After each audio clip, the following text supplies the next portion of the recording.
MCX IPF presents Commodities Trade.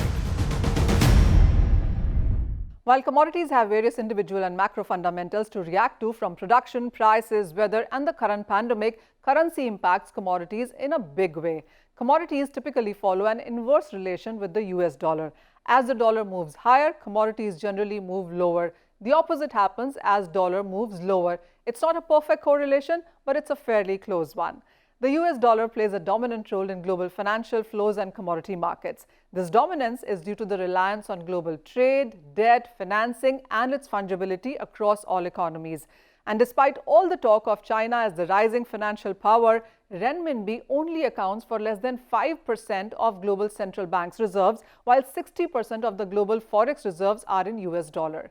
Not just that, half the global currency in circulation is US dollar. 90% of forex trading has one side of pair as a US dollar. 40% of the world debt is issued in US dollar. The dollar debt outside US currently is at an all-time highs, and 85% of global transactions are in US dollar.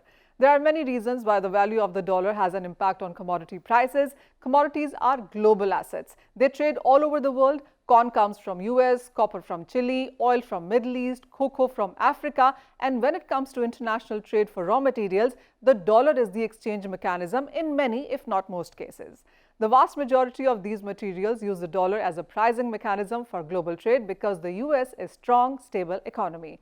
Currently, the US dollar is trading at a 3-month highs. The US inflation rose by most in 13 years in the month of June, driving the US dollar higher. The dollar also has seen strength as safe haven due to rising COVID cases. The strength in dollar has put pressure in commodity prices in recent weeks, with lumber to copper prices having come off sharply from recent all-time highs or multi-year highs. The prices also have been coming off as shortages and bottlenecks are now easing and producers are reacting to higher prices. MCX IPF presents Commodities Trade.